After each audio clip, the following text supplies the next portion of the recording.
Hi there, I am Jenna, and I am actually doing this video in response to some emails that I've received. I've actually received numerous emails over the years since posting this blog post. It's called, "My Dog Won't Stop Barking, Help." And I get a lot of comments about, you know what, I've tried what you've wrote. I've tried these things, I've tried this, it's still not working. What more can I do? I really need help. It's to the point where my neighbors want to kill me, I want to kill my dog, and I don't know what else to do. And so one of the things that I talk about in the video is actually making sure that you ignore your dog. So first thing I want to go over and really clarify for people by what I mean by ignore. When I say ignore, I mean completely ignore. It doesn't mean looking at your dog. We all do the evil eye. Every one of us, after a while, we kind of get frustrated and we're like, knock it off. Like, if you do it again, I'm going to have to beat you. We all do it. We all do it. It just comes out. It just comes out.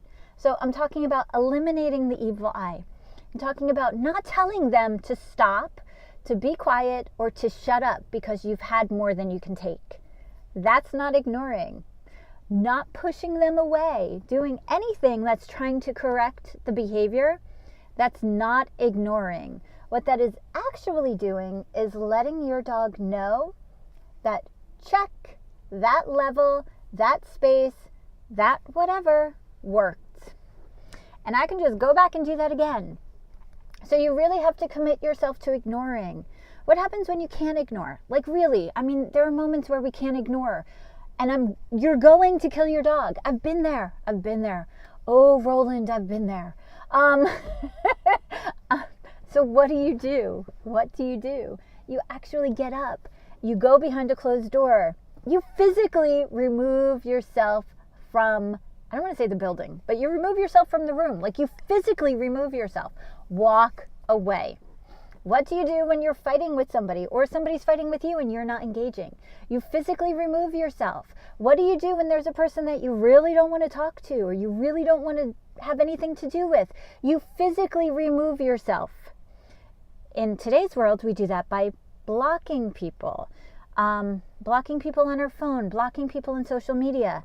You know, we also do it by physically walking away and completely disengaging. That means no responses. We don't respond. That's ignoring. That's what I mean by ignoring. There is no halfway in the ignoring. If you do halfway in the ignoring, you get my sister who had Sammy, who was a great newfie. Sammy was very sweet. But he would bark at my sister and she would lay on the couch and he would get right in her face. I mean, right in her face and bark at her. And so she'd ignore it for a little while, but after a while she got annoyed. I mean, his head was huge and she couldn't see the TV. So after a while, she just stopped ignoring it and said, "Do you want a treat?" And he would go to the kitchen and stand in front of the cabinet where the treats were, and she would give him one. So it became a really cute little trick, but the barking never stopped. So you really have to make sure that you're ignoring. You need to truly evaluate your behavior honestly to see if you are doing what you need to do.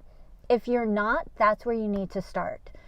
Now, there are certain things that I totally let my dog bark at me for. When we're playing a game, they are allowed to bark at me. In fact, barking is encouraged. It's fun. They're having fun. I'm having fun.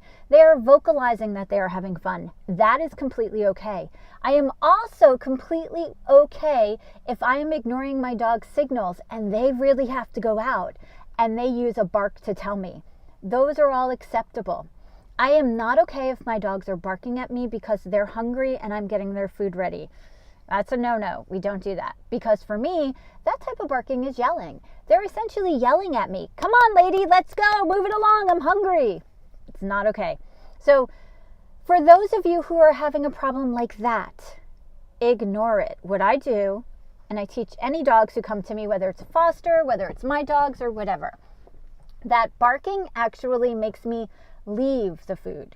So if you start barking at me while I'm at the counter getting your food ready, I'm going to stop and walk out of the room.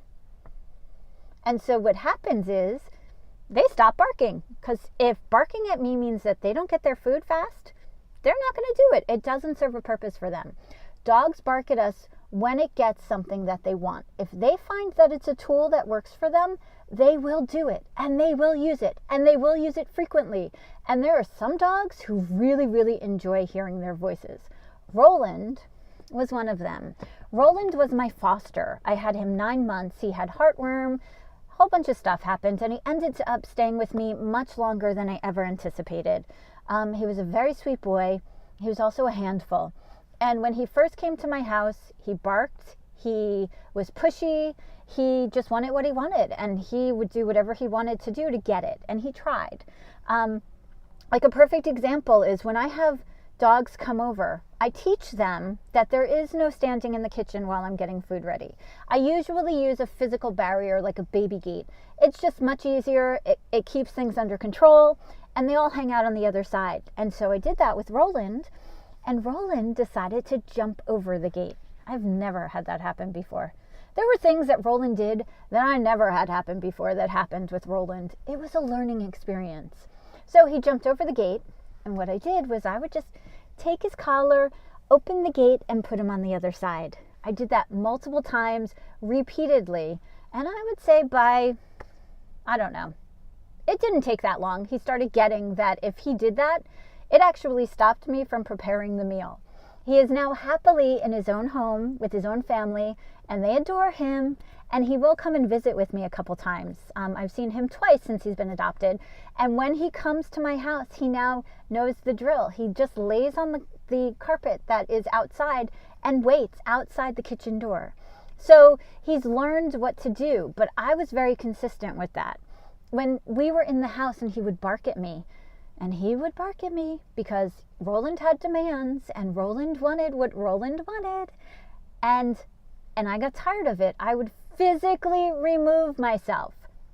So when you are at the point where you are like, Jenna, I have been ignoring this dog and they won't stop and they just keep barking at me and they just keep yelling at me. And that's when I do whatever I do. That's the moment you need to get up and go into another room. Come back, sit down, get up, go behind a closed door, come back, sit down, and repeat. I do not know how long this will take. Depends on the dog.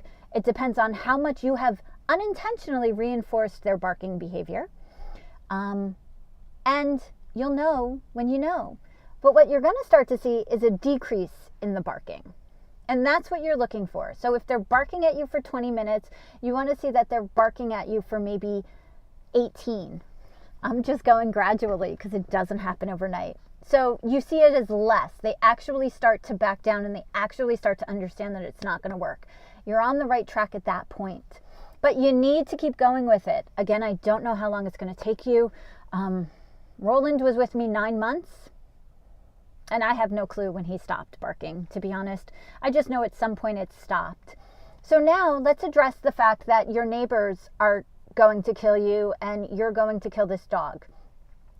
I can't help you from not killing the dog, but I can help you with the neighbors. I want you to go to them and just let them know that you're working with a trainer. You know, even if it's just me and it's just this video, tell them that you're working with a trainer, you're trying to get things done, and you promise that you're working on this. Your neighbors will appreciate you talking to them about what's going on, and they will have a little bit more patience with you so that you have some time to go through this. A couple other things. I don't teach speak, or quiet. I don't teach the quiet command. If you're not a really good trainer and you miss the timing on that, you can actually unintentionally teach that quiet means I bark, you say quiet, I get treat. So be careful with that. If you've taught it, just stop using it. Because I am sure, and I would love to hear from anybody who agrees with this, that you've tried teaching the quiet command, and what's happened is you've unintentionally increased the barking because your dog's now getting a treat for barking when you say quiet. So just a thought. Correcting the behavior. There are ways of correcting the behavior. Using a can, that type of thing. It works for some dogs, it doesn't work for others. But what I want you to understand about the can is that when you're using the can with pennies and you shake it, that's actually just supposed to be a loud interrupter to stop the behavior. Once you stop the behavior, you then need to redirect it to a behavior that you want. that can work. But again, if your timing is off, you can unintentionally make it where the barking then precedes the chain of what ultimately ends to the cookie. So, in all honesty, ignoring by physically removing yourself is your best option. On top of that, start really reinforcing quiet behavior. If you're taking your dog out for a walk when they're barking at you, start taking them out for a walk when they're quiet for no reason. On that note, you want to make sure they're getting enough physical exercise. Physical exercise is so important. Physical exercise is not a 20-minute walk 2 times a day. Physical exercise is your dog being able to run, chase after a ball, play, really exercise. They need that. They need that outlet. The other thing you can do is mental stimulation. When you're using mental stimulation, go online, go to Google and type in how to mentally stimulate my dog during meal times. It's a great way to do it. Getting them mentally stimulated, you can even do shaping, trick training, Google those things, check out YouTube. They're great ways of getting your dog to use their mind so that you can get them tired. Think about how tired you were when you were studying for a physical exam and how many hours you put into play and how you felt after the exam was done and how exhausted you were. That's what you can do for your dog if you're using their mental capacity. So that's another way. But exercise, whether it's mental or physical, is so important. It's going to help you in every other area as well. It's not just about the barking. It's about whatever else the dog is doing, where they're stealing stuff or they're getting into trouble. And I'm not talking about a puppy. I'm not. Like, if a puppy is stealing stuff and getting into trouble, that's a puppy and you need to manage your environment, and that's a little bit different. But if your dog is not getting enough exercise and they're bored and they are finding ways to stimulate themselves, you're not going to be enjoying life with them. So I hope that this helped to clarify the ignore and the proper way to do it.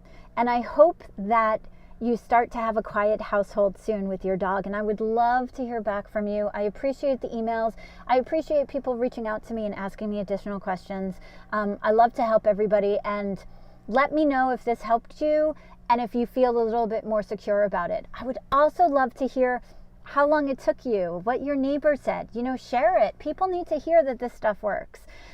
Okay, thank you so much for watching, and I hope you have a wonderful day. Bye.